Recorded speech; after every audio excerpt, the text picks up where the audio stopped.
Teachers, friends చెప్పిన మాటలు, మనం చూసిన సినిమాలు, చదివిన పుస్తకాల వల్ల మెల్లిగా ఏర్పడుతుంది ఈ సెల్ఫ్ ఇమేజ్. ఇది మన మెదడులో ఒక బ్లూ ప్రింట్ లాగా ఫిక్స్ అయిపోయి ఉంటుంది. నీ జీవితంలో ప్రతి అడుగు ఈ బ్లూ ప్రింట్ ఆధారంగానే ముందుకు వెళ్తుంది.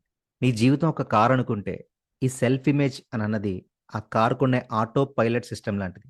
ఆ కంట్రోల్ నీ చేతిలో లేకపోతే, అది నువ్వు ఎక్కడికి తీసుకెళ్తే అక్కడికెళ్ళాలి. ఫర్ ఎగ్జాంపుల్, ఒక ఏరోప్లేన్‌కి ఆటో పైలట్ ఎలాగైతే గమ్యాన్ని చేర్చే వరకు ఆటోమేటిక్‌గా వెళ్తుందో, అలాగే నీ మెదడు కూడా నీ సెల్ఫ్ ఇమేజ్ అనే గమ్యాన్ని చేరే వరకు నిన్ను నడిపిస్తుంది.